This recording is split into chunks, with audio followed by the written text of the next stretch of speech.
Hello bros, I'm Uncle Satisfaction, bro for production, and next part Sakura Forest Girls 3. So let's jump into where we left off. Now the three of us are standing in the river, stripped out of our outerwear. We splash water on one another, and all three of us laughing beneath the summer sun. Take this, Jaja. No, you. Eek, you splashed me, Jaja. Oh jeez, I'm sorry, Aiyana. You're covered in water, Yada. You look so funny. I'm soaked from head to toe. Did you really have to splash me, Aiyana? Yes, I did. It was a payback. You splashed me first. But that was an accident. I was meant to get Coco wet. So it's a war you want, is it? Very well, then. A war you shall have. Take this and this. Hey Coco, you. The water is so cold. Tell me about it. My teeth are starting to shatter. My hair is so wet. Snip, snip. I thought you were on my side, Coco. I'm sorry, Aiyana, but I don't take a side. I fight for nobody but myself. My justice is the only justice I answer to. I see. If that's the way it's going to be, then... There. It's time to turn the tables. So you're both going up on me. This is an unexpected development, but I am not afraid. I can take on both of you.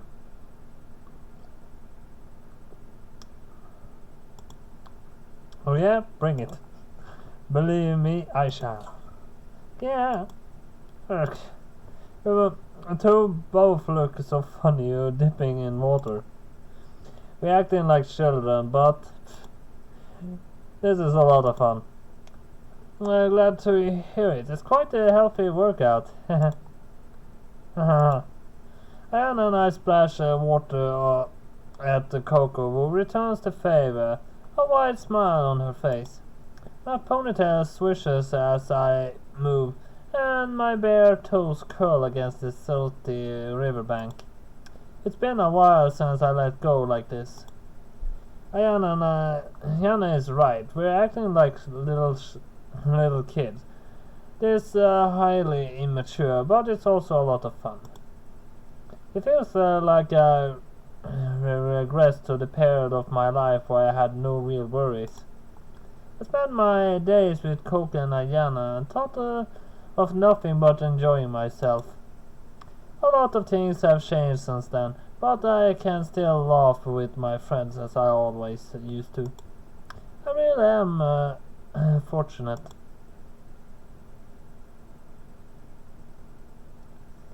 Once we had our fill of playing in the river, the three of us stepped back onto its banks and pulled our clothes back on. Then we walk back to Mika's village, wending our way through the trees. The warm sunlight helps dry us off, though my hair remains damp for several hours after our escapade. My hair is very long and it takes forever to dry. I thought about cutting it in more than one occasion, but I always abstained. My long hair is probably the most girly thing about me. I'm not very girly in general, but I think long hair looks cute. Plus, it feels pretty good when Aiyana brushes my hair, which she sometimes does. I don't want to pass that up. Aiyana prepares the fish once we get back, and the fire was set upon it. And I'm cooking it delicious as always, and I eat until I'm stuffed. I while away the next few hours in a sleepy haze. I chat idly with Coco and play a few games of Pico with Aiyana. I've never been very good at Pico. Planning and forward thinking are not my areas of expertise, but that doesn't matter. Usually I don't plan too far ahead in anything, but that's is kind of the point, because I always manage to do it even if I don't plan. That's the most fun part. I mean, I think that's one reason why I never like to do tutorials in games. I rather just set upon it and hope for the best. I'm not playing to win, I just want to have fun. Aiyana trounces me in all 5 of the games we play, but that's to be expected. I thought this would happen before we began playing. I'm impressed by more than anything at Aiyana's tactical abilities. She says she is not good at fighting, but I think she'll make a great general someday. You're so smart, Aiyana. I'll never be able to beat you. I'm not that smart, really. I made a lot of mistakes. Maybe you did, but I made a whole bunch more. I'm not cut out for these kinds of games. I'm not surprised to be good at picking. You need to know how to read your opponent and how to think ahead. You're the type who charges forward with reckless abandon, so of course you lose. I often wondered whether you were an ox. In a past life, you have about as much grace as one.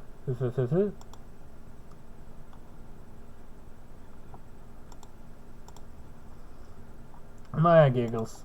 She watched my battle of wits with Aiyana to the bitter end, and though she was mostly quiet, I think she derived a bit too much enjoyment from it. Hey, I know at her, my arms crossed.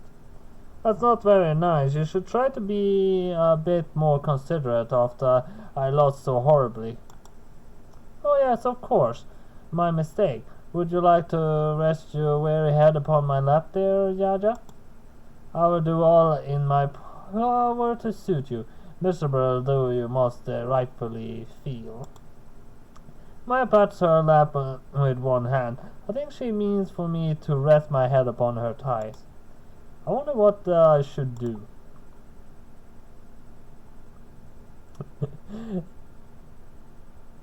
Yeah, actually, the times I actually rest my head upon someone's laps, it always felt nice and comfortable. But yeah, there's no way we can trust Maya. As I'm going to take my up on this offer, knowing her, this will be just another means to humiliate me. No thanks, I'm good. My, how testy you are. I was trying to be nice after you began squawking. But if you do not wish to indulge yourself in my smooth, plump thighs, I suppose I cannot force you.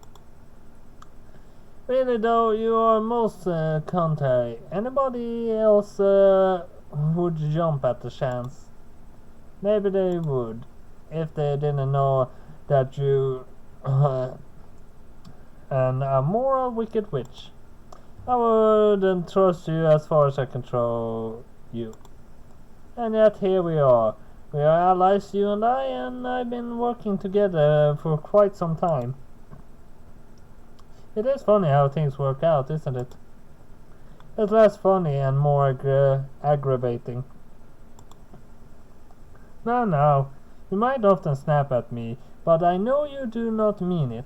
You are simply too shy to express your real feelings, which are, naturally, you adore me. Phew, yeah, right. Well, a girl can dream. You're no god, you are hundreds of years old. I am advanced in years, yes, but in my heart, why, I am still a sweet, innocent, blushing maiden. Maya titters and casts her gaze over Aiyana.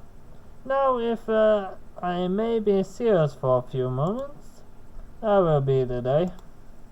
Your proficiency at Pico really is remarkable, Aiyana. I always knew you were cleverer than dear Jaja, but your plays were very well thought out. Oh no, not really. I just did whatever came naturally. You don't say. I raised an eyebrow. Is it true that you made a few errors here and there, but none of us are perfect on the whole? It is more wonderful performance. Even I would have difficulty going against you. Aiyana always been good at board games. Coco, who was chattering idly to Mika, now pipes up. I used to play with her when we were younger, and she defeated me every single time. Does that mean Aiyana is a genius? I never would have known. She's so shy and softly spoken. She isn't one to brag about her own accomplishments, unlike a certain somebody. I show my pointed look, but she shrugs it off. Her ego is so monstrous, I don't think it's possible to dent it. Not with mere words. Now I am beginning to wonder. Maya looks to Mika and Coco and one hand beneath her chin and says, "Did you know that Aiyana is also an accomplished mage?"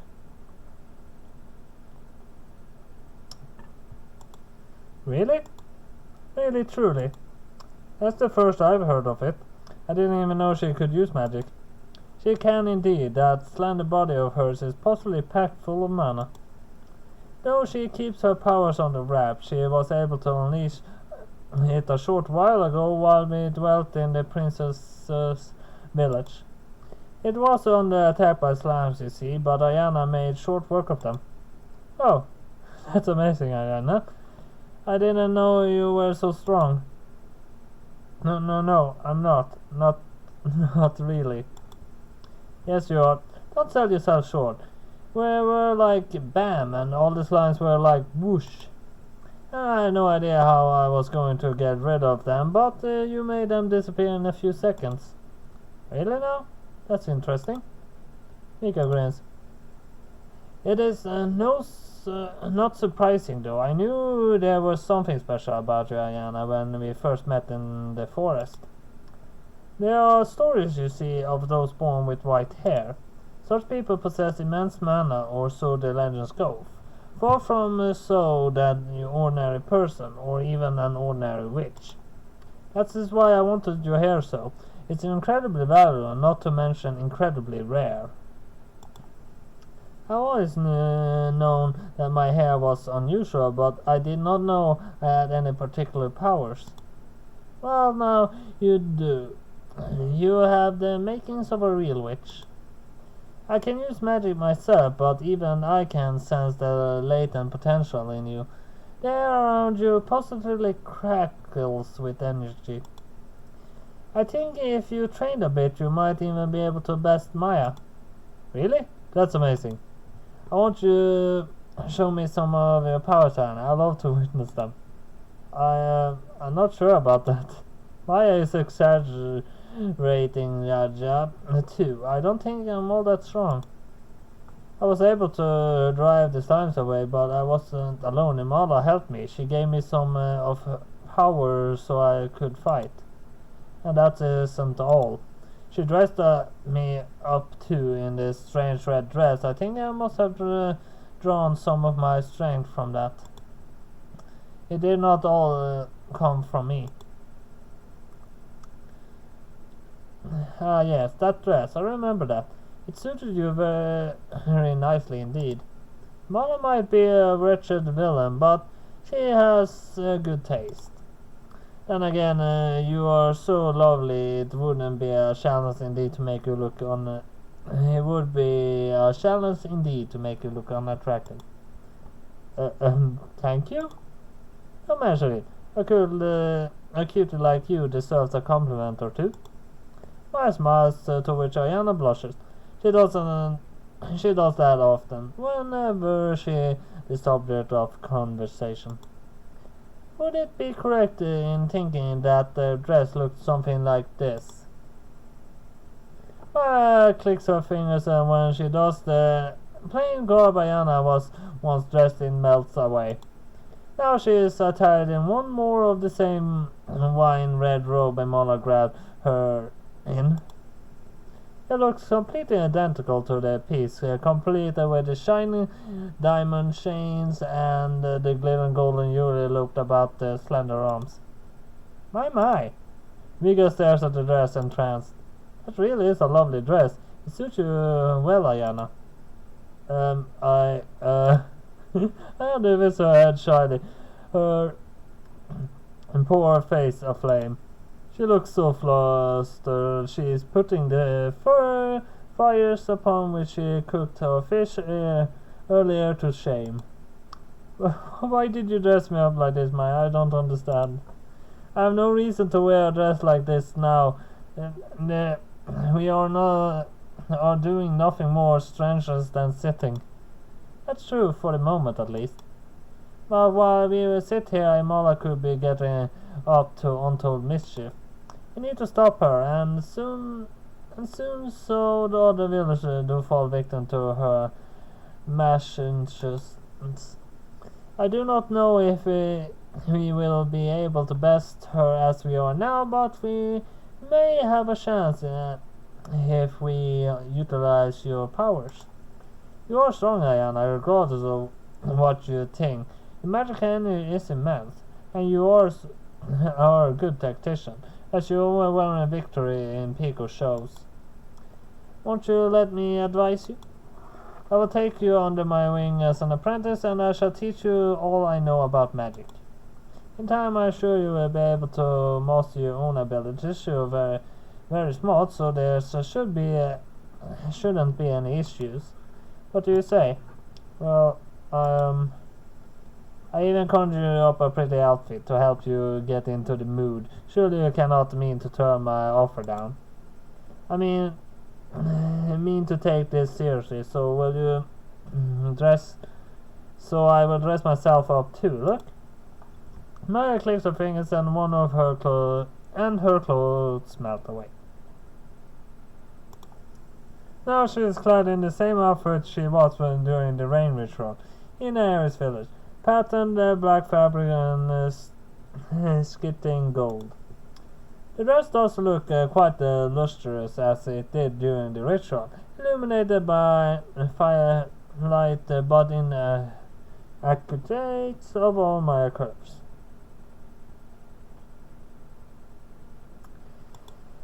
I think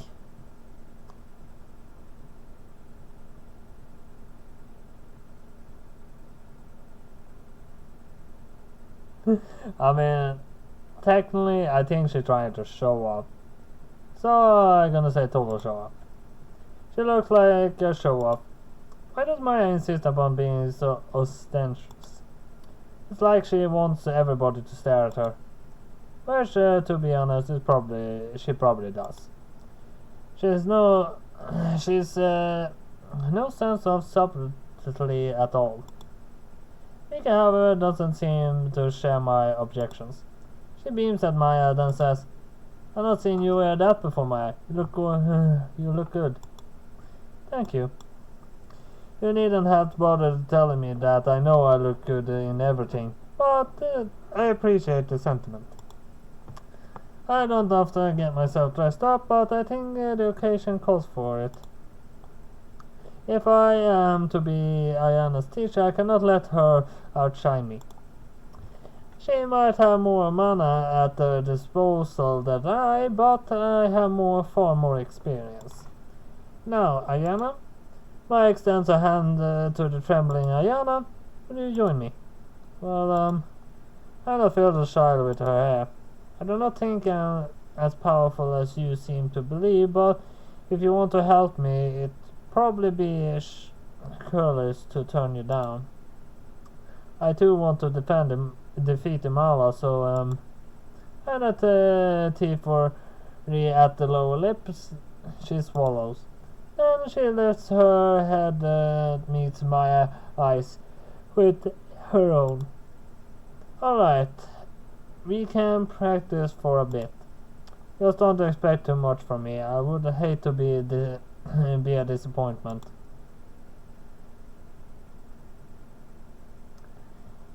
That is a bit embarrassing. Aiyana feels with her hem of her gown, her head bowed. She is standing outside Mika's tent, a golden diadem upon her head glinting in the sunlight. I think she looks beautiful, though the redness of her cheeks does make her look a bit like a human torch. I'm still not accustomed to wearing clothes like this. I fear the two do not suit me. If the other villagers were to come out of their tents and witness me, they would surely think I'm a horrible show-off. I doubt they would think that, given the life in such close proximity to this woman. She is far from brazen than you. Maya shoots Mika a pointed look, who responds with a smile. I think you look very tasteful, Aiyana. You have no reason to be ashamed. You are as delicate as a flower. But I do not dress you thus so you could heap compliments upon you. You still need some training. Ah, yes. I suppose that is why we came out here, isn't it? Yes, indeed. The magical prowess you displayed in Air's village was quite the sight to behold. I was mesmerized by it, though granted I did not get a good view as I was in a cage at the time. A cage? Mika pipes up, eyes widen with curiosity. How did that happen? I thought nobody could best the great witch in Maya. Nobody can best me. It was a small erring on on my part. That is all. Actually, I think Marla set that up just to get that. I mean, why would you look to take your allies when fighting the enemies in front? If the allies put you in a cage, then I mean, there's nothing you really could do about it. A small erring that led you to being caged up like an animal. I do not look like an animal. I would never be that graceless. No offense, Maya, but you did look kind of like an animal to me. Well, excuse me, Maya pouts. It's hard to maintain one's decorum when one has been trapped inside a crude wooden cage full of slimes insistent upon touching you. Well, everywhere. Everywhere? Mika gulps. Now I am even more curious. You've got to tell me the juicy details, Maya. I don't have to tell you such a thing. Stop being a nuisance now. No, I suppose in this instance I am partially to blame for letting slide such a critical piece of information. I should choose my words more carefully in the future. It would not do to let you know more than you need to. Huh? Mika pouts. So you're not going to tell me how you, the great and powerful Maya, wound up in a wooden cage being fondled by slimes? I don't know. Oh, I must have some secrets. Aw, you're so stingy. I'm hopelessly cruel, I know. That's come with the territory, given my status as a witch. Now to return to business. Maya casts her gaze upon Aiyana. Let me see if I can help you unleash your latent magical abilities as Imala did. First, let us press our palms together as thus. You must respond in turn, Aiyana. Press your palms against mine and meet my gaze. We won't get anywhere if you keep staring at your feet. Right, my apologies. Aiyana lifts her head, her blue eyes upturned. For a few moments, Maya and Aiyana stand there, both mute and motionless. There's no sound at all, save of the breeze which disturbs Aiyana's white tresses and the delicate chains of diamond which holds her dress together. Time passes, but nothing seems to happen. There are no shifts in the atmosphere, nor any glowing lights. Is this an experiment of Maya's failure? Maya frowns. I'm trying to channel my mana into you, yet nothing seems to be happening. Your body isn't responding. My apologies, perhaps I'm not cut out for this at all, after all. No, it's too soon to say that. You were able to use your magic once, so it stands to reason you should be able to do so again. There must be a critical difference between what I am doing to you and what Imola did. I wonder. Well, I pondered for a few moments, then I got it. When you unleashed your magic with Imola, it was while the village was being attacked by slimes. You must have felt afraid. I imagine your heart was pounding. I suppose it was, yes. I was so anxious I can't remember much about it. Looking back on it, all feels like a blur. Yes, that must be it. To unleash your magic proper, you need a catalyst, and that catalyst would be an overwhelming sense of danger. You need to feel like you're under siege. Only then will you be able to tap into your powers. That sounds plausible, I suppose, but I'm in no danger right now. There's nothing to trigger my abilities. Really now. Maya grins wolfishly. What if I did this? Eek. Aiyana tries to stagger back, but a little away. Maya is too fast for her. Maya dives forth and arms outstretched and grab hold of Aiyana's chest. She squeezes her bosom between her sprayed fingers while Aiyana squeaks. Don't do that. Don't touch me there. I'm sorry, little Aiyana, but I must. I'm not doing this because I want to, though granted this is quite enjoyable. Squish, squish. I'm doing this for your own good, to trigger your flight or fight response. I will humiliate you truly until you have no choice but to unleash your magical powers. You'll try to escape from me. There's no way you can push me aside, no, with those slender arms of yours. If you want me to stop following you, you need to use your powers. Squish. No, Aiyana whimpers weakly, her eyelashes trembling. Her face is so red thanks to Maya's groping, it's almost indistinguishable from the lush fabric of her dress. Now, how do I feel about this?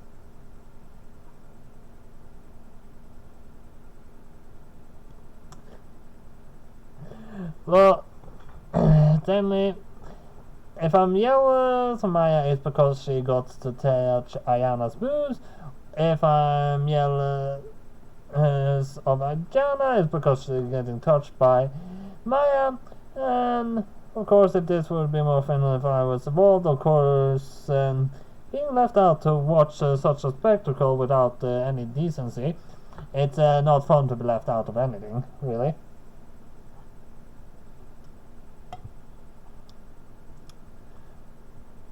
Well, I suppose because Aiyana is technically our girlfriend in this, so I'm jealous of Maya, I suppose. I'm jealous of Maya, like really jealous. I wish I was the one squishing Aiyana's chest instead. She's so cute, it's just not fair. Don't touch me there. Not in front of Coco and Jaja. My body is sensitive. I'm not used to it. You best get used to it, dear Aiyana. I'm not going to let go. In fact, I think I will squish you for harder. Squish, squish.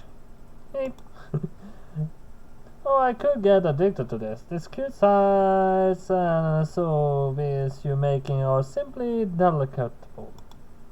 I wonder what other more interesting noises you're capable of producing. Squish, squish.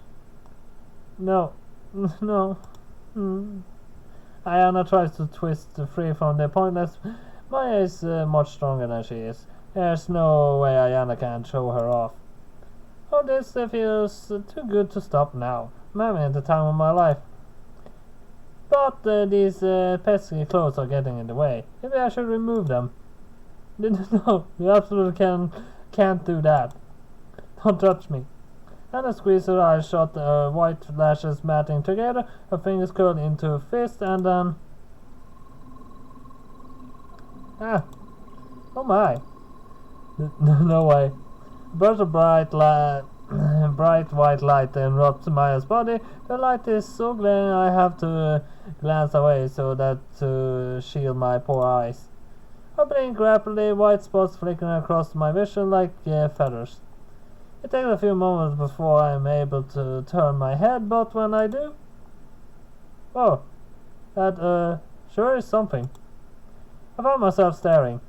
Aiyana and Maya aren't standing upright anymore, as they were during Maya's relentless assault. Instead, they're sprawled on the ground. What? And they're all bound up in lengths of thick, coarse rope. Now I wonder where those came from. Aiyana spends the rest of the evening embarrassed about her gaffe with the ropes, which I can hardly fault her for. She doesn't talk very much or at all, We sit down to eat our dinner, which is delicious, by the way. Bye. Aiyana removes her outerwear once she finished eating and excuses herself with a quiet, "I think I'll go to bed now, I feel awfully sleepy." I very much doubt Aiyana's sleeping, though, despite being curled beneath her covers. If I know Aiyana, which I do, she'd be running her prior failure through her head over and over like the representative pattern of a tapestry. I want to console her, but I'm afraid my clumsy attempts on my part will only make things more awkward. I try not to dwell on it too much for Aiyana's sake. I spend the rest of the night engaged in idle conversation with Maya, Mika, and Coco. We don't talk about anything particular. We're simply content to enjoy one another's company.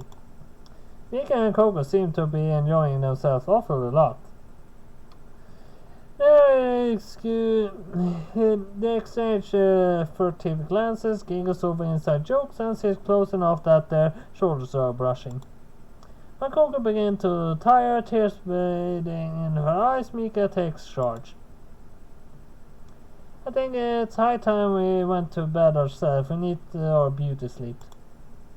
I wouldn't want your good looks to be marred with unsightly black bags, my little cocoa bean. Are you saying I wouldn't look cute if I had bags beneath my eyes? Of course you look cute. You're the most adorable girl in the world, no matter how tired you are. But you're my girl friend, and I love you. And I want you to look and feel the best you can. You need the rest after all the excitement you had these past few days. It'll relax your mind and give your skin a healthy glow. Now let me help you get undressed. You don't need to do that. I can manage that myself. Coco demurs, but she doesn't push Mika's intrusive fingers away. It's with a sign of resignation or maybe relief that Coco succumbs to Mika's touches. She lets Mika strip the clothes from her like a life-size doll until she is clad in nothing but her undergarments. There, you're ready to rest now, and I think I join you. Mika strips off her own clothes until she too is in her undergarments. I like to lay my head down on my pillow and slumber, but first, you could use a bit of pampering. Do you want me to brush your hair? Brushing it before you go to sleep can strengthen it. Plus, it's so fair and fluffy, I never get tired of tending to it. Think you're looking for an excuse you can lay your fingers all over me. But I guess it's fine. It is funny how obvious you are, though. Subtlety isn't my strong point. It really isn't. You would know the meaning of a word not if it slapped you across the face. Well, that certainly would be very subtle. Mika giggles. Now sit here between my legs and let me look after you. I pamper you to your heart's content. I think you mean your heart's content. Coco retorts, but she looks amused rather than perturbed at Mika's antics.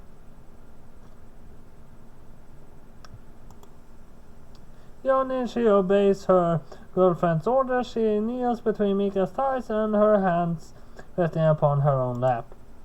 Do you want me to let you down my hair? I can do it myself. Don't you trouble your pretty little head about it. For tonight I be your servant. You needn't lift so much as a finger. I'll look after all your needs. Thank you. That's another yawn. Very considerate of you. I am to please, that's my motto. As a merchant, and you a humble servant. I would rather you be my girlfriend, not my servant. I can be both. I am very versatile, not to mention flexible. I'm only too aware of that. Mika unties Coco's pigtails and runs her fingers through her golden treasures. She combs out her knots in her hair, slowly taking a special care not to cause her any pain. I'm not yanking toward, am I? No, Hugo sighs, her eyelashes falling shut with contentment. That feels good. You're doing wonderfully. Thank you. Mika grins.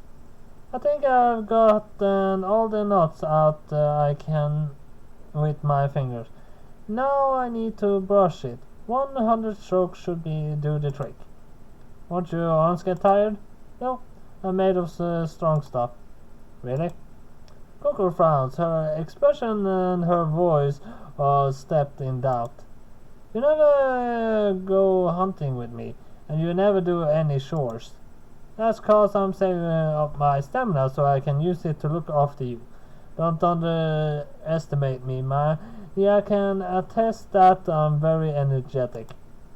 Oh yeah, she is. She has far too much energy for her own good. Yeah, you see? That wasn't a compliment. You never compliment me, Maya. I'm used to your icy ways. No, that's how I became so adept at ferreting out crumbs of praise amongst all the insults. Fortunately, I don't have to hunt through my beloved Coco's words for slivers of kindness. She showers me with praise like shooting stars. I do nag you on occasion, but you are very good to me. Why wouldn't I be good to you? I love you, you silly coca bean. Mika presses her kiss against the crown of Coco's head, which makes her stir. Then she rises to her feet to retrieve a comb from a nearby set of drawers. With the comb in hand, Mika settles back behind Coco and begins to brush anew. Go careful. Your hair is so lovely I wouldn't be ashamed to ruin it. It's a lovely golden color. Reminds me of the sunshine as it spills through the forest. Or maybe an egg yolk. I don't know if I like the sound of that. Egg yolks are awfully sticky. Sometimes I use eggs in my cooking. It never seems that sticky. Let's stick with the sunshine then. It's more romantic. Mika brushes out Coco's hair with a measured stroke. She handles Coco's locks gently, almost reverently, as though something precious. I think she's been even more delicate than she was when she handed Aiyana and I that expensive intricate necklace during our first encounter. Mika handles any number of extravagant trinkets during her line of work, but I doubt any can measure up to Coco's hair, in her mind at least. Mika hums as she works with Coco's eyelashes beginning to drop. I think she must be nodding off, lulled by Mika's tuneless humming and the brush through her tresses.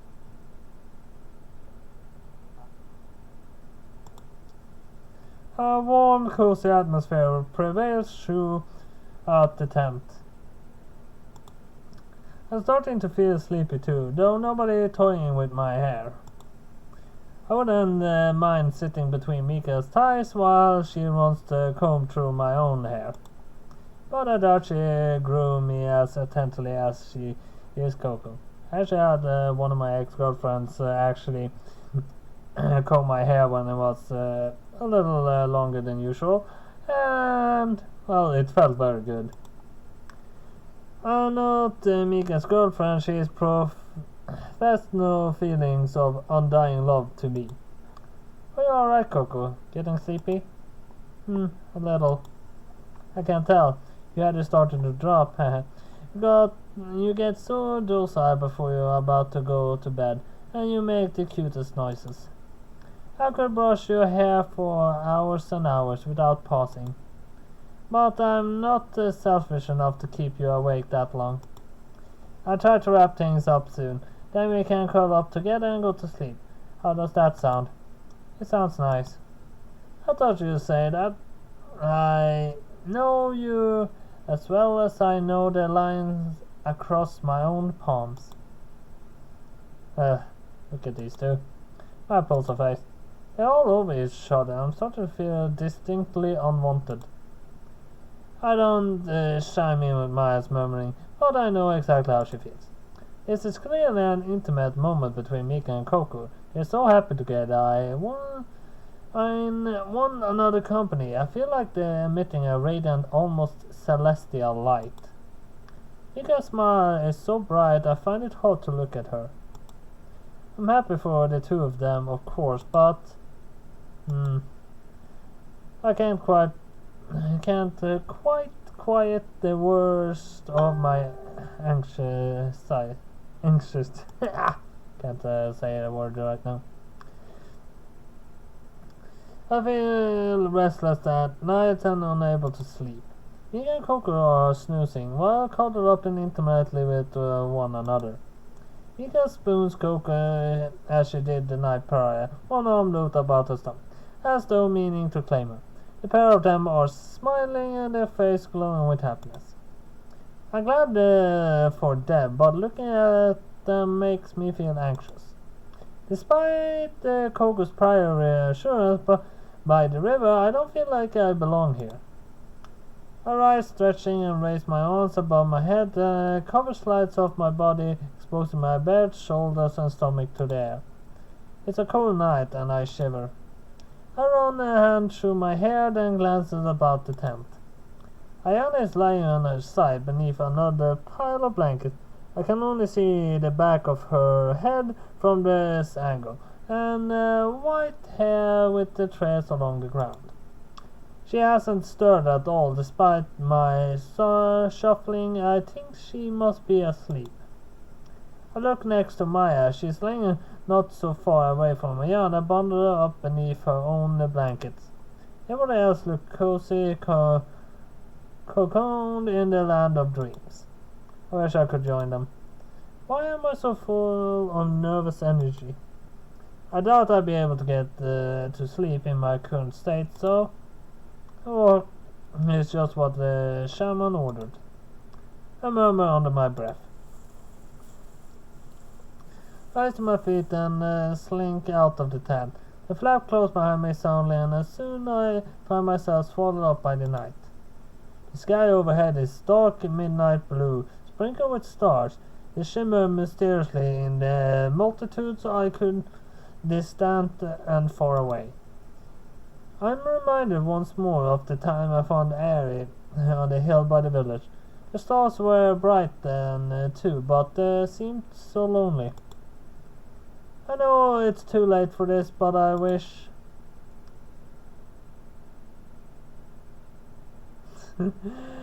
Why does the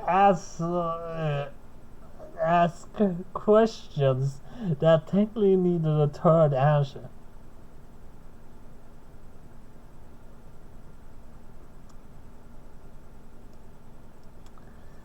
I mean, it would have been easy if Ari never had fallen for me, but I don't ever wish to have stayed there.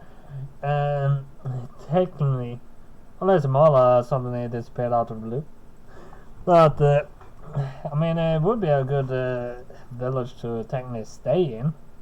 But I do not know how the story is supposed to progress. But let's say that Ari never had fallen for me, because it is a little painful to never not be able to respond to someone else's feelings. That Ari hadn't fallen for me. While her confession was appreciated, she should have known there was no way I could have returned it. I have no interest in dating a princess. That sounds like a recipe for disaster. I'm not graceful and elegant at all. Besides, I already have a partner. I care for Ari, but I don't care for her in that sense. I hope she isn't moaning after me still. I'd feel pretty guilty if that were the case. I inhale a lungful of cool breeze. I can feel it caressing my cheeks, my shoulders, and my stomach. The air helps clear the cobwebs from my brain somewhat, but I can't ease all my concerns.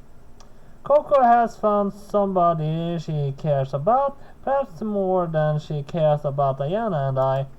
She moved on with her from our childhood friendship.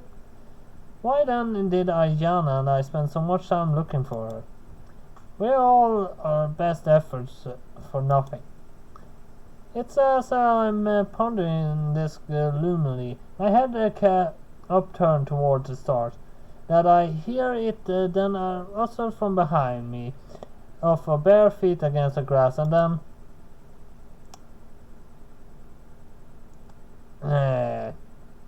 guess who?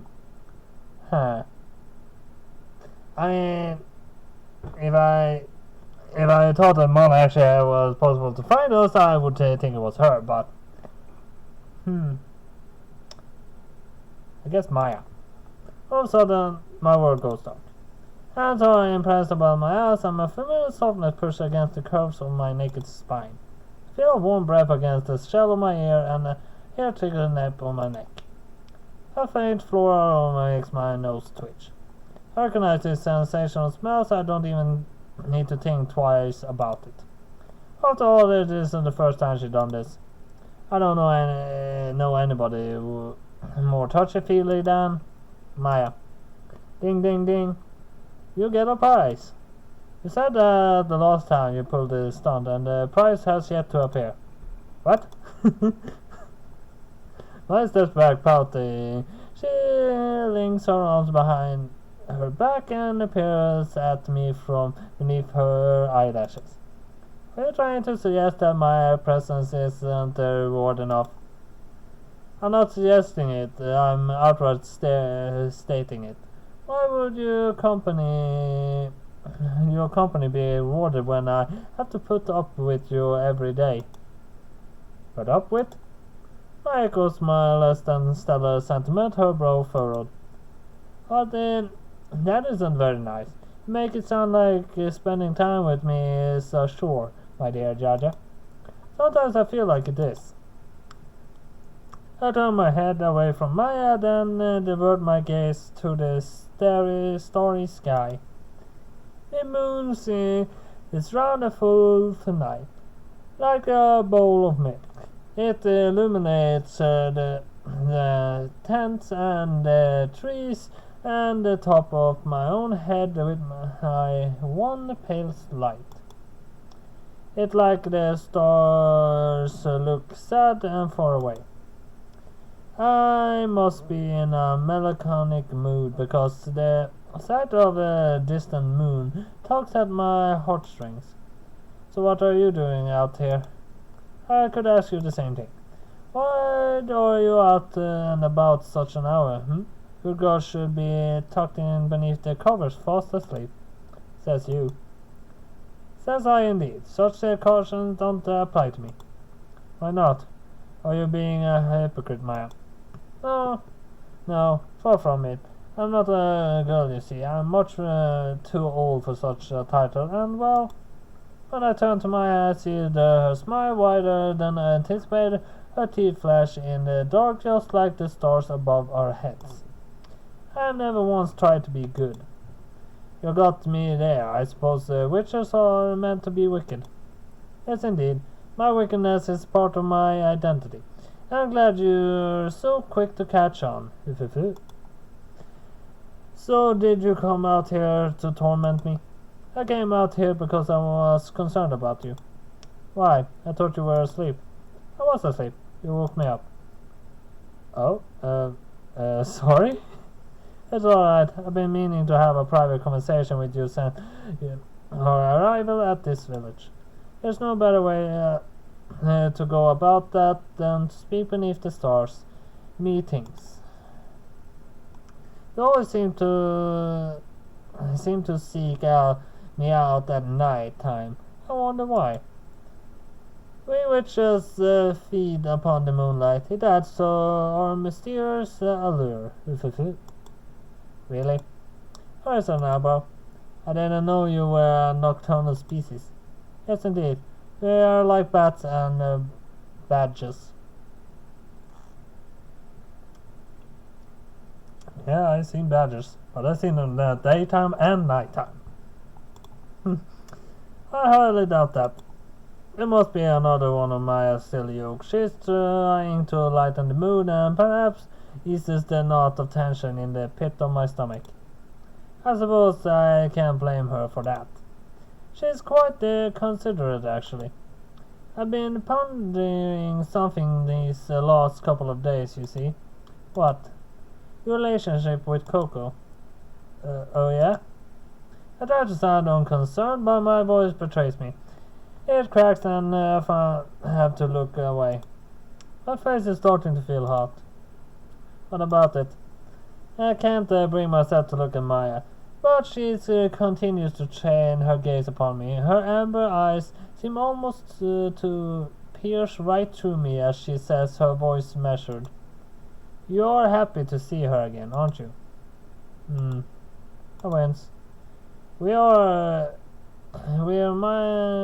Were my complex feelings that obvious? I'm trying to hide them, really I have, but I guess I haven't done as thorough a job as I could have. I'm so transparent. I'm happy to see her, yes, of course, I'm happy to see her. She's one of my best friends, I missed her. But? Why do you think there's a but? Please, don't question my intelligence. I know you, Jaja. I've been watching you, and I think I have a good handle on your personality. You have a bold, almost brash nature. You're confident about your feelings. In most cases, you are rarely second-guess yourself. You're very uncomplicated when it comes to expressing your emotions. Huh. Are you trying to call me simple? Maybe I am, but I mean it in the best possible manner. Typically, it's easy to see what you think, but you've been unusually guarded about Coco. It must mean you had something waiting upon your mind. Won't you confide in me? I'm worried about you. We're part of a team, you and I. You can confide unto me all your secrets. I bear them no matter how heavy the burden may be. That's what being a friend is all about. Maya. I'm looking at her. Maya's wide. I don't like complimenting Maya as a rule. I don't want to further that flame of her rampant egoism, but her sweet sentiments are appreciated. I'm on the verge of thanking her when... Oh, that was so cool. I almost gave myself a shivers. I am too perfect. In that instance, all goodwill I might have felt towards my crumbled like an anthill. So much for being sweet.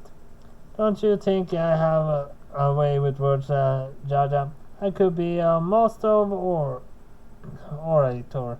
I really am wonderful. I think you're getting carried away. Don't praise yourself too much.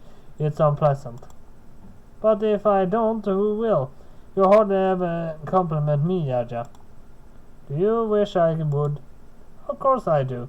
I'm working really hard to curry your favor.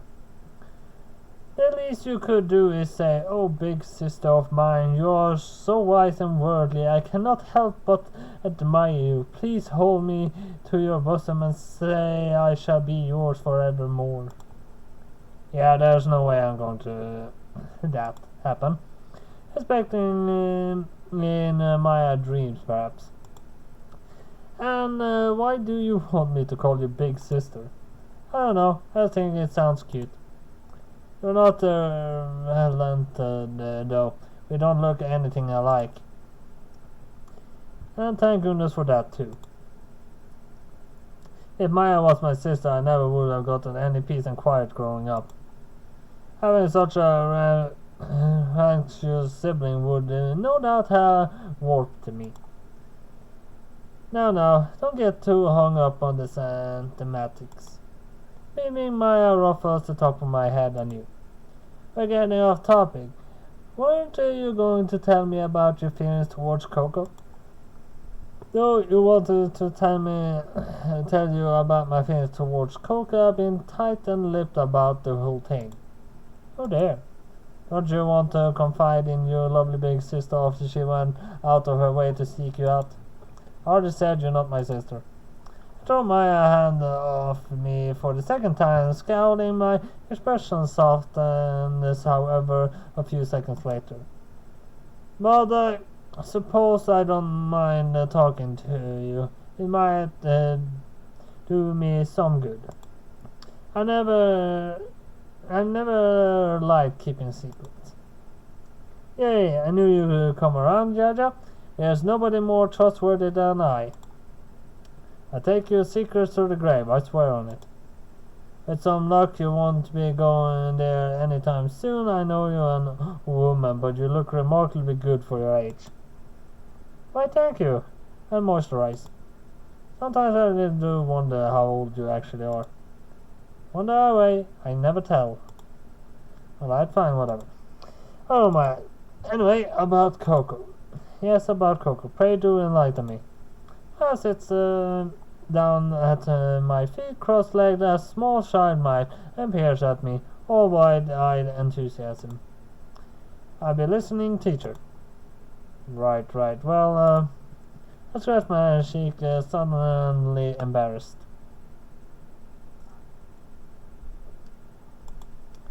Having Maya at my feet is kind of awkward, but I try to ignore it. I happen to see Coco again, like I said. I'm surprised at just how well we've been getting along. She's just as easy to talk to as she always been. I appreciate her friendship, but... here's the pesky but I was searching for. Maya leans in, her eyes shining with intrigue. What's the issue, Yaya? I don't know if it's a real issue or whatever. I made it up, but well... I fiddle with my finger, my gaze diverted downwards. I can't help but notice how happy Coco is with Mika. It's clear that the relationship is close, one beyond that of mere friends. Aiyana and I were under the assumption that we were reunited with Coco. She'd be so relieved she'd want to return to our village with us, post haste. I thought once we were reunited, we'd remain together as we always were, but that might not be possible now. Coco isn't suffering, and she isn't lonely. I think she might even be happier now than she was. She found a new place she belongs. She's living in the future, whereas Aiyana and I guess we're still stuck in the past. I know if invited to return to our village, Coco would choose to remain with Mika. Why wouldn't she? They're in love. I don't want to get in the way of that, but all the same, I sigh. I'm afraid I'll upset Aiyana. I don't want her to feel like she's being rejected. I see. So you were worried about on Aiyana's behalf, are you? Yes, that's right. You do feel any jealousy about Mika and Coco's relationship yourself? Not even the tiniest twinge. No, I don't. I glance away from Maya's gaze, my arms wound about my middle. Why do you ask? I just want to ensure that I fully understood the situation. I thought you might perhaps have skimmed on one or two details, but maybe I'm overthinking it. Considerably, I think you might be overthinking matters too. I am? You are, yes.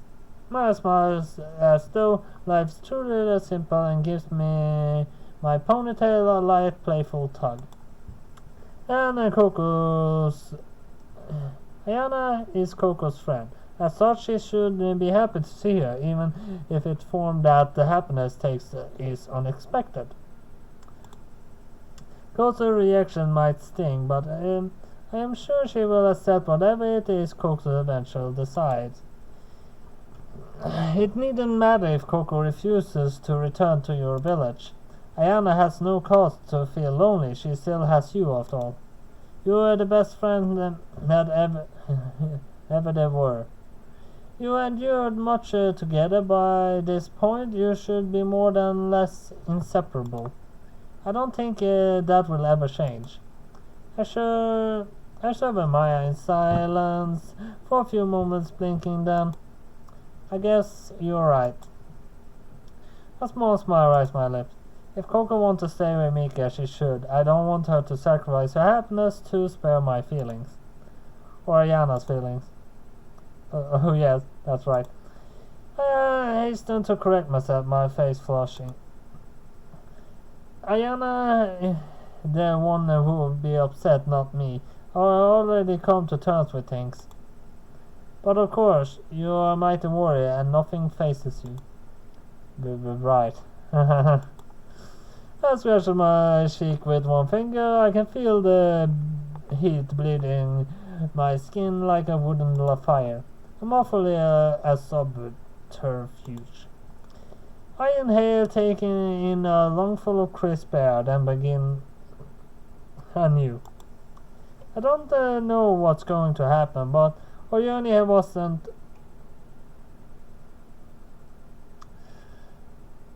wasted. Aiyana and I found Coco, and now we know she's alright. We don't need to keep worrying. And all these trials brought Aiyana and I even closer together. That has to count for something. I'm not going to take Aiyana's friendship for granted, not now, not ever. I'm sure no matter what, we always stay together, and even if we can't, I always have the memories. They never fade. Good thing I might not, things might not last forever. Even the closest of friendship can fall apart, though time and distance. But that doesn't strip this past relationship of all meaning. It doesn't mean they never happened. My friendship with Coco and Aiyana will always exist inside of me. I won't forget them. I can't believe I forgot something so simple. I really have been overthinking things. Maybe I should thank Maya for cheering me up. She might be a witch, but she is not all that wicked. Well, if we thank her, they might go directly to her ego. Well, we got the choice. No, I want to thank Maya, but I mean, if it goes directly to her ego, that's bad. This is actually a hard choice. Well, and a few times she actually is nice, we should actually thank her. Thanks, Maya. What are you thanking me for?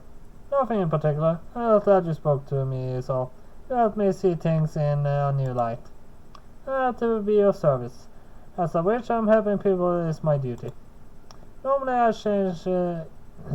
charge you for this. But I waive you a fee for now, given we're such good friends. You actually charge me for giving me advice? Naturally. I have to make a living somehow, you know. Can't believe you. You really are a wicked witch. Mine's impossible, really. But I'm grateful for your company regardless. I think this is another moment Maya and I sitting beneath the night sky that I never forget.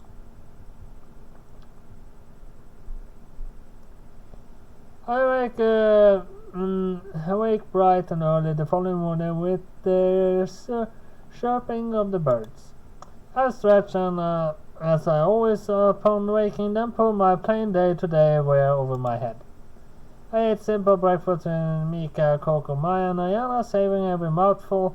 Then the food is finished. I clears her throat and makes an announcement. Listen, everybody, I have big plans for the day. What kind of plan? You don't want me to wrestle a boar outside naked in the puddle of mud, do you? What? No. Well, I often spots inappropriate remark, but yeah, even she looks taken aback by this. It's kind of funny to see Maya certainly perturbed. Has she finally met her match? Well, I do have a healthy appetite for the subtle curves of feminine physiques. I have no desire to your sans clothes. Your pretty face does little to forgive your aggravating personality. I doubt the sight of your exposed body would help matters.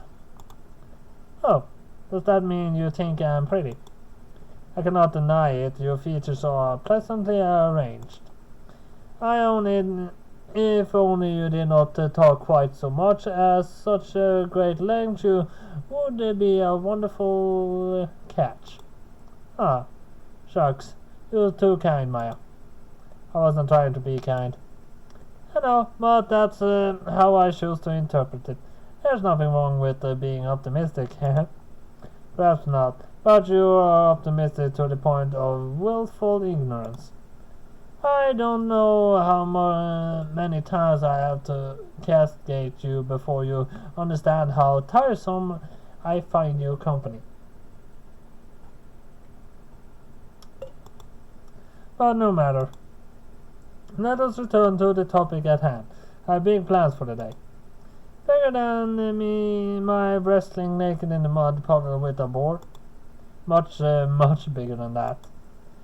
Do you recall the impromptu lesson I gave Aiyana yesterday, during which I tried to harness her magical powers? Oh yes, how could I forget that? You caused quite a scene. Seeing you trussed up like that, all helpless, gave me a lot of interesting ideas. Aiyana's face turns pink, but she doesn't say anything. She looks so embarrassed. I swear I can see clouds of steam escaping from her ears.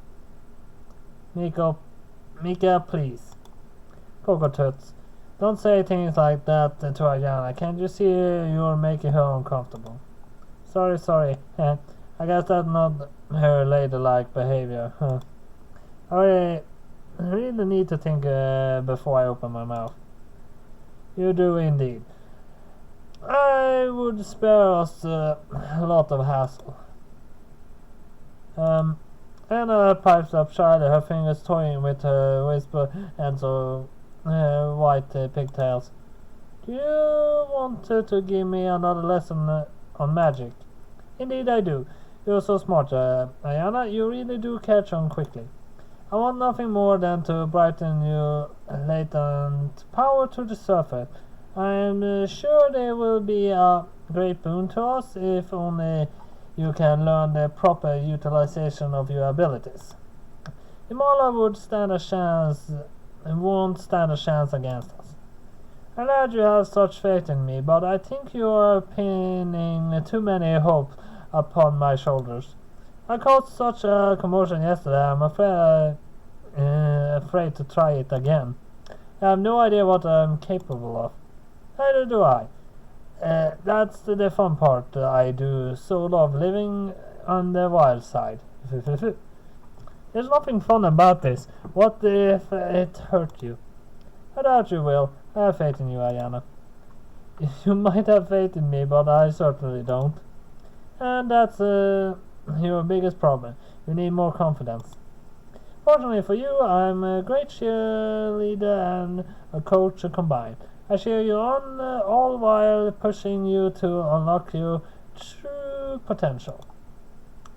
I can tell you're capable of getting great things, Aiyana. You just need to learn some self-control.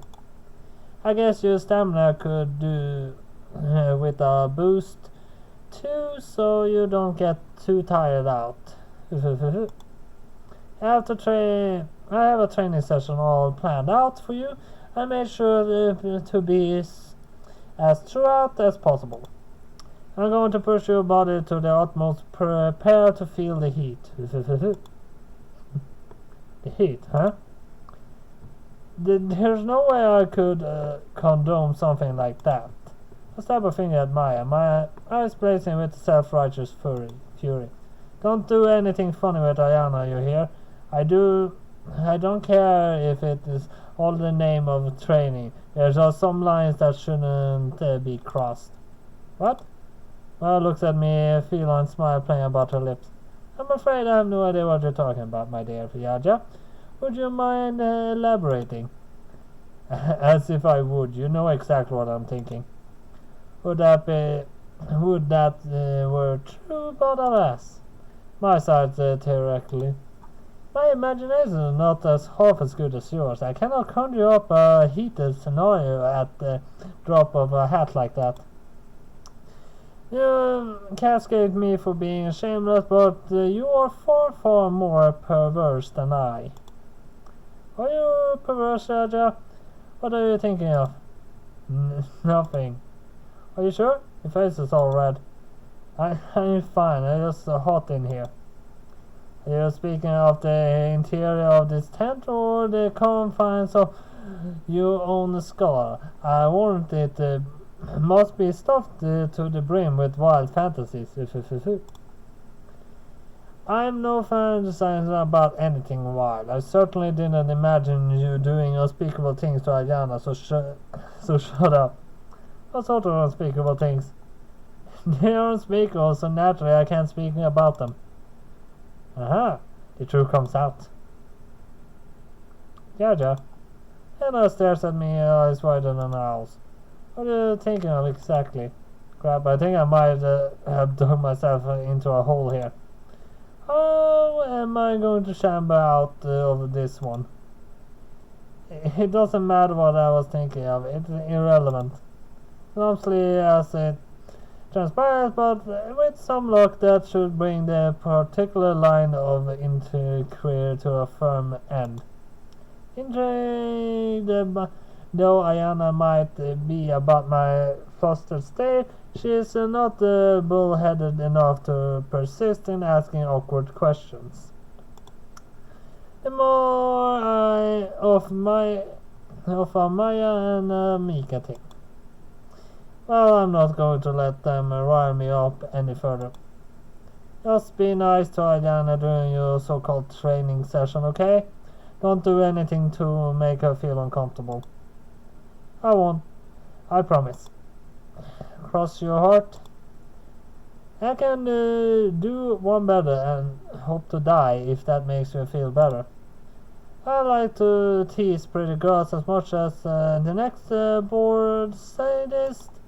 So she admitted she is a sadist. But Aiyana is a near companion of mine and a vital part of our team. I have no desire to break her. I only wish to help her. I will be strict in my teaching, but not without cause. I want to shape her into a confident, powerful mage. The Aiyana would understand how to wield her own abilities. This part is getting long. You have to keep your power shut away inside you for.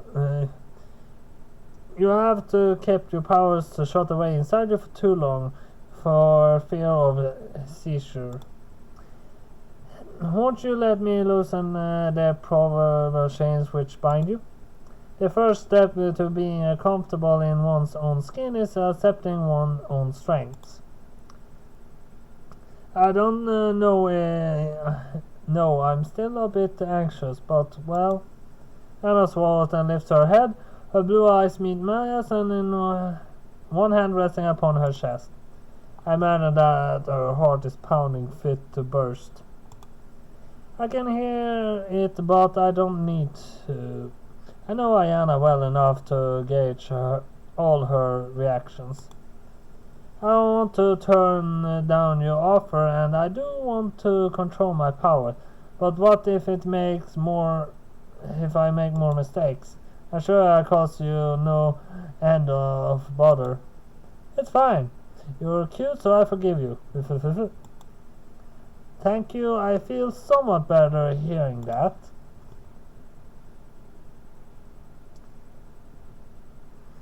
Aiyana inhales and squares her shoulders. Right, I will give it an honest attempt. You're working hard for my sake, so I owe you at least that much. I don't want to run away from my true abilities or my true nature. I need to learn how to be brave. That is an excellent answer, though I expect nothing else less. I smiled and rested a reassuring hand upon Aiyana's shoulder. Let us begin forward. I promise everything will be above board with only a minimal amount of groping. Groping? Ha, I knew it. For the fancy talk, you really are up to no good. It comes with the territory. I'm a witch, remember? You have to forgive my wandering fingers, Aiyana. My own fingers tighten into a fist at my sides. It's impossible to tell how serious, if at all, Maya's being, which makes dealing with her a massive headache. Can I really entrust Aiyana with her?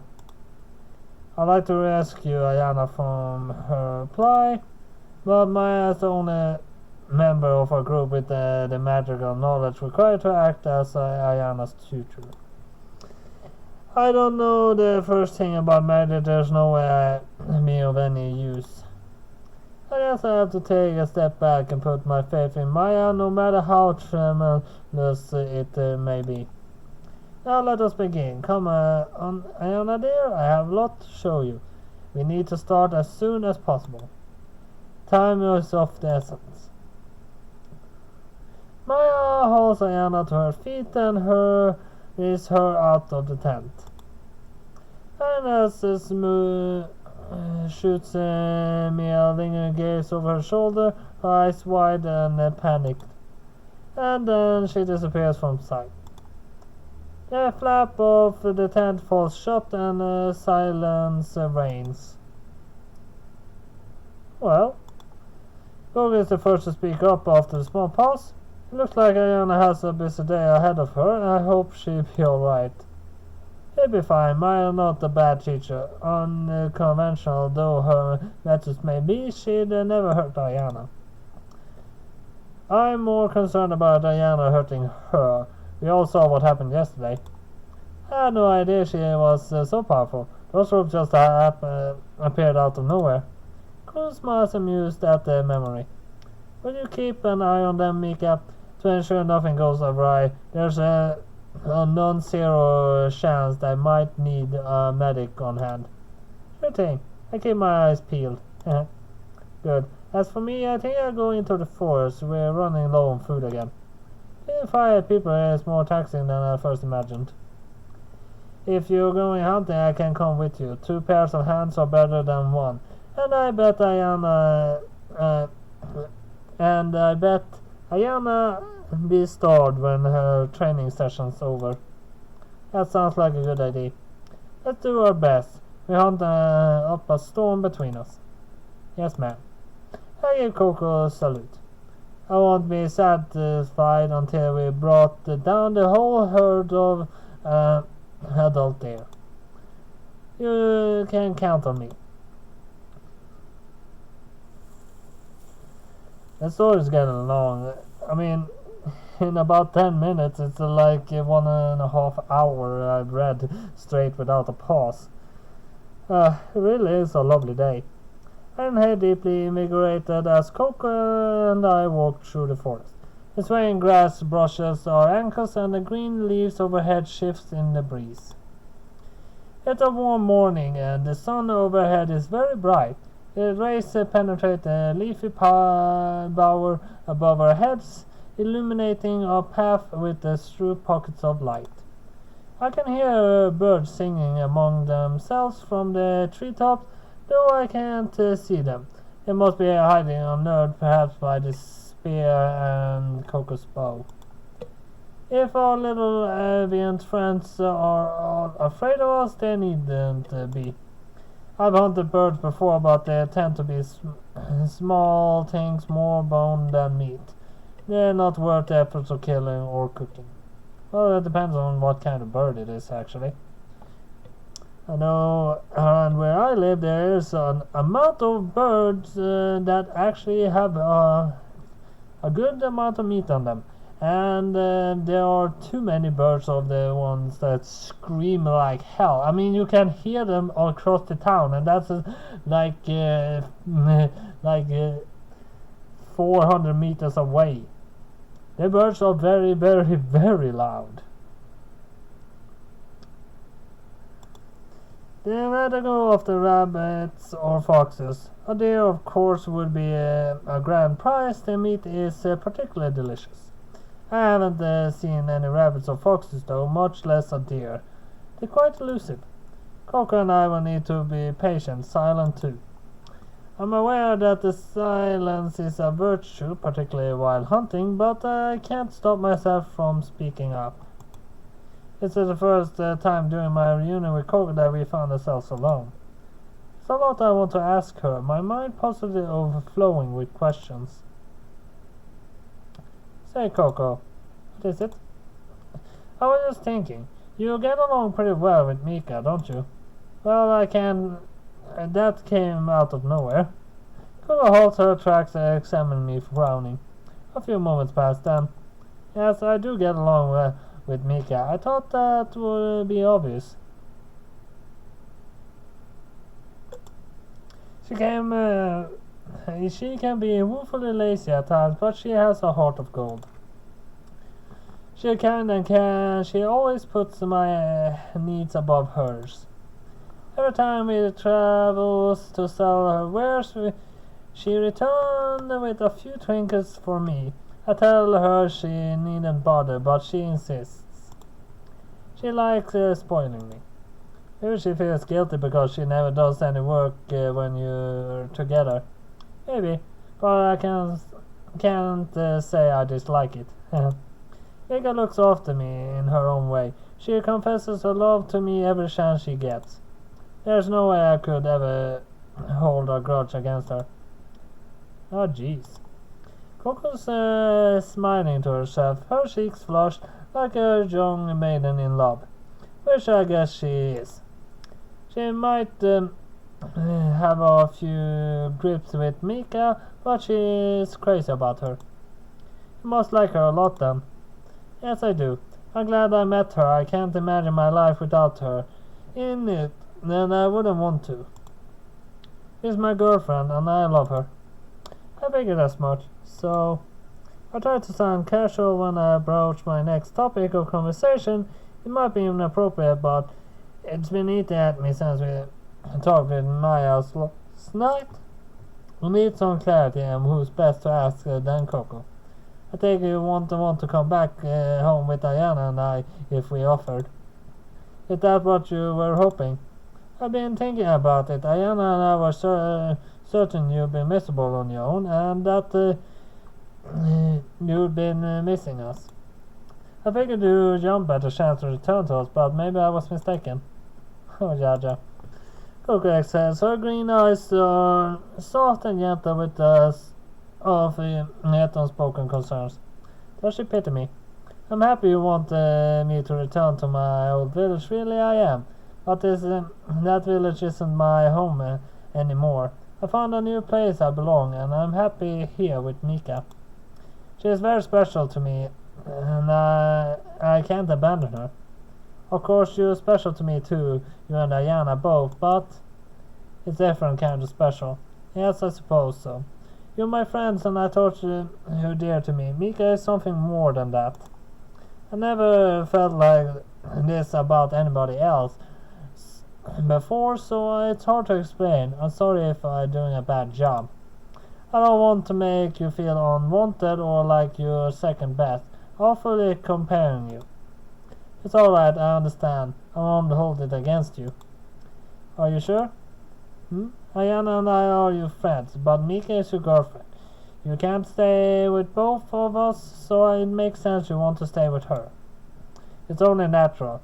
We're all grown up and sometimes we move on. But I recall Maya's words to me from the previous night. They consoled me then, and I think they should console Coco. If nothing else, they should reduce the tension that sprung up between us.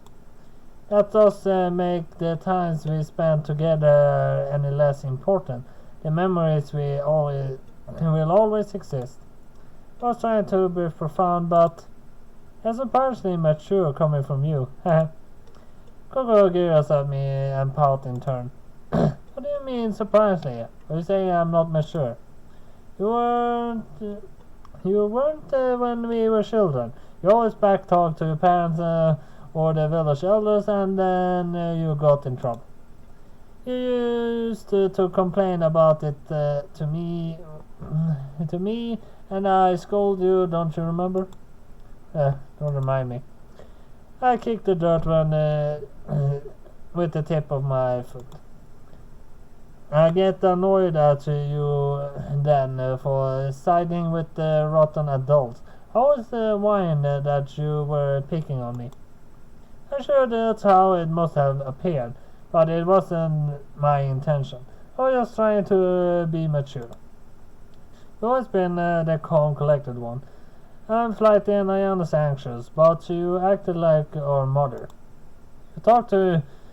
You talked me down when I was in rage, and you consoled Aiyana when she needed it the most. You've always been so sensible. But I'm still trying to better myself. I'm not the kind I once was. I really have changed. Yes, I think you have. You're more measured than you used to be, though you still have quite the temper. Hold on a second.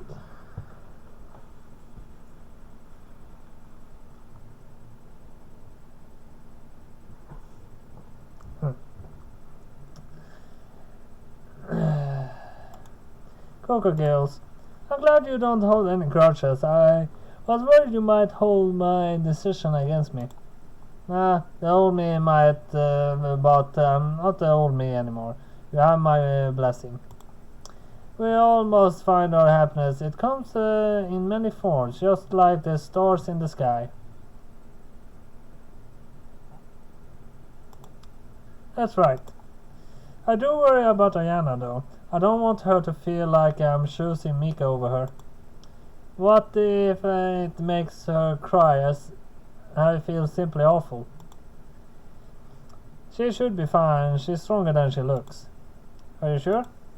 I'm sure. Didn't you see how she bound Maya with those ropes yesterday? She's one tough cookie. That would be more reassuring if she hadn't bound herself with them too. Her magical abilities are no indication of her emotional state, but you spend more time with Aiyana than I have at this point. You should know her better than I do. If you say she'll be alright, I try to believe you. Oh, come on, Coco, you're worrying too much.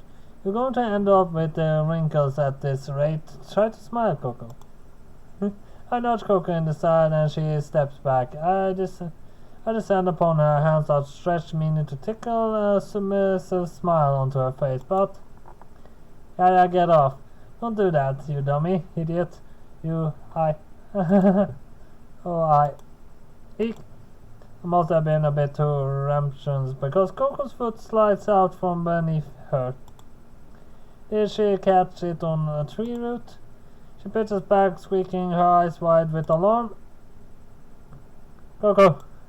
I dash forward in heroic attempt to rescue her, but I'm too late. Coco hits the ground with a thud, her arrows spilling from the quiver on her back, then scatters across the ground like a fallen leaves. Ow. Coco winches and pulls herself into a sitting position, tries to stand, but... Pain flickers across her face. Her right leg buckles beneath the weight of her body, and she slumps to the ground once more. Coco. I'm at her side less than a second. I kneel beside her and examine her right ankle, which is red and swollen. I'm no shaman, but even I can tell she must have twisted it. Oh, Coco, I'm so sorry. It's all my fault. I shouldn't have horsed around with you so much. I was talking myself up, acting like I'm so mature, but I'm still a total moron. No, it's alright. Coco forced herself to smile through the pain, though her eyes beginning to bead with tears.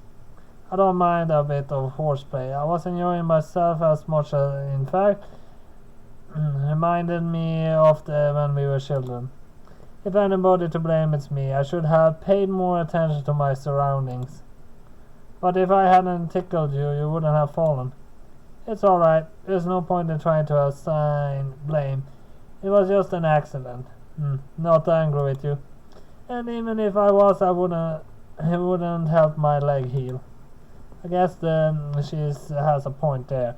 But what's done is done. There's no sense crying about it. Even if Coco's eyes they do look suspiciously damp.